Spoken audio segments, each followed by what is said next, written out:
एक संगठन है जिसका नाम है जमात इस्लामी। वो ग्राफिक्स लेकर आइए पीसीआर, क्योंकि अब उसका जिक्र करना बहुत जरूरी है, क्योंकि हिंदू घरों पर, हिंदू मंदिरों पर, हिंदू बस्तियों पर जो हमले हो रहे हैं उसके पीछे उस संगठन का नाम आ रहा है और उस संगठन पर इससे पहले भी आरोप लगते रहे हैं। बांग्लादेश में जमात इस्लामी किस कदर यहां पर वहां हिंदुओं को निशाना बना रही है, आप देखिए। ये देखिए, शेख हसीना के देश छोड़ते ही उनकी पार्टी के कार्यकर्ता अंडरग्राउंड हो गए। क्या बांग्लादेश में तालिबान राज आ सकता है? क्यों? क्योंकि खालिदा जिया और 1000 कार्यकर्ताओं को जेल से रिहा कर दिया गया। खालिदा जिया बीएनपी की नेता हैं, जो वहां की एक बड़ी पार्टी है। इसके अलावा हसीना की अवामी लीग के बाद अब वहां पर आप देखिए जिया की बीएनपी दूसरी सबसे बड़ी पार्टी है, लेकिन कट्टरपंथी पार्टी जमात इस्लामी भी सक्रिय है यहां पर। और जमात इस्लामी का जिक्र क्यों हो रहा है? क्योंकि कट्टरपंथी जमात इस्लामी और बांग्लादेश की बीएनपी के साथ उसका गठबंधन है। हिंदू आबादी की सबसे बड़ी विरोधी है जमात इस्लामी। जमात इस्लामी की फाइनेंसर पाकिस्तान की आईएसआई है।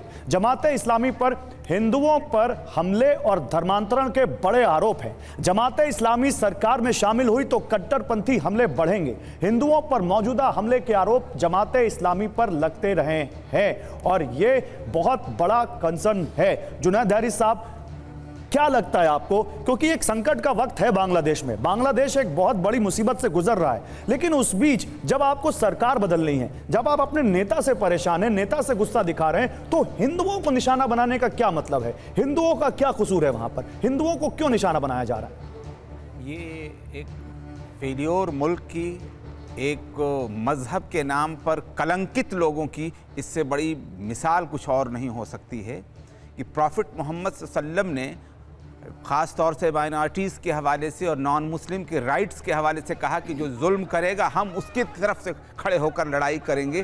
प्रॉफिट मोहम्मद ने कहा कि उसको जन्नत की हवा नहीं छू करके गुजरेगी जो कि तुम्हारे मुआहदे के साथ रहता हो और उसके साथ तुम जुल्म करो। ये बहुत बड़ा अत्याचार है, इसमें कोई शक नहीं है कि इस वक्त हम क्या कर सकते हैं वहाँ के हिंदुओं के लिए, वाकई एक सोचने की ज़रूरत है। मैं बताऊं, वैसे एक चीज़, एक हमारे पास एक रिपोर्ट है, वो अगर कहें तो मैं शेयर करूं कि स्टूडेंट्स अगेंस्ट डिस्क्रिमिनेशन, इनकी तरफ से मस्जिदों के अंदर ऐलान हो रहे हैं। वो कुछ ऐलानात मेरे पास हैं कि हिंदुओं पर जुल्म नहीं किया जाए, इनके साथ हम किसी भी किस्म की वो न करें, भेदभाव न करें, इस तरह के ऐलान हो रहे हैं। लेकिन क्या उसका असर है ये मैं नहीं कह सकता। हम लोग अगर कुछ काम आ सकते हैं, मैं अपनी मिसाल दे रहा हूं, अपने आप को कह रहा हूं कि अगर कुछ भी हम काम आ सकते हैं तो मैं अपनी खुशकिस्मती समझूंगा। ये वाकई लेकिन ये क्या जहनियत होती है सर, मुझे बताइए, ये क्या दिमाग है जो वहां पर आपको आरक्षण का आंदोलन की खिलाफत करनी थी, आपने वो किया, आपने वो हासिल किया। आपको सरकार बदलनी थी, आप अपने प्रधानमंत्री से नाखुश थे, आपने उनको भगा दिया। लेकिन अब जो वहां पे ऑलरेडी अल्पसंख्यक है उसको इस तरह से जो निशाना बनाया जा रहा है, क्या ये तालिबान राज की निशानी नहीं है?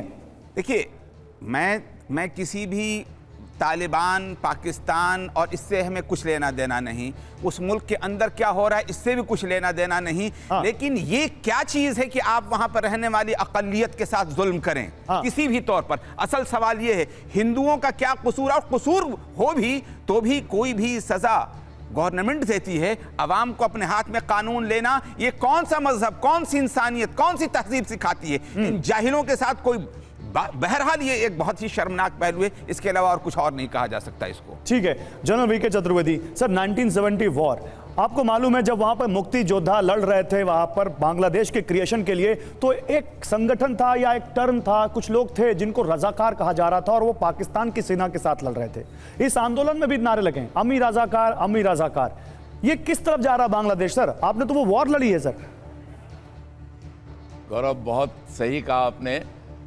ये बिल्कुल ही मैं समझता हूँ बहसीपन है। और जो रजाकार की आप बात कर रहे थे वो पाकिस्तान आर्मी के लोग थे जिन्होंने बहुत ही अत्याचार हमारे भाइयों बहनों जो बांग्लादेश के आज हैं उनके साथ किया था। आज भी ऐसी माएँ हैं वहाँ पर जिनके साथ दुराचार किया गया 1971 में।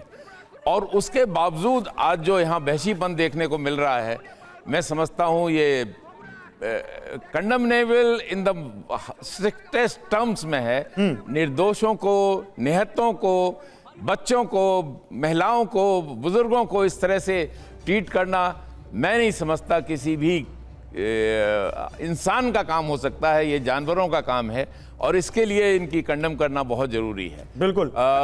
भारत ने, जिस देश ने आपके साथ कंधे से कंधा मिला के आपके साथ वहां पे खड़े थे 1971 में, जब आपके ऊपर अत्याचार किए जा रहे थे, वेस्ट पाकिस्तान आपके ऊपर कर रहा था, आप भारत में आए थे और भारत ने आपको भाई और बहनों की तरह शरण दी, आपके खाने पानी शेल्टर सबका वहां पे इंतजाम किया। और आज उसी भारत के भारतवासियों को, जो हमारे भाई बहन हैं, माइनॉरिटीज में हैं, आज वहां पे आप इस तरह से आप ट्रीट कर रहे हैं। आई थिंक इसका जरूर ही, और मुझे पूरा विश्वास है कि बांग्लादेश के लोग बहुत जल्द इसके अगेंस्ट आवाज उठाएंगे, क्योंकि वहां पे कुछ लोग अच्छे हैं। को उठानी भी चाहिए।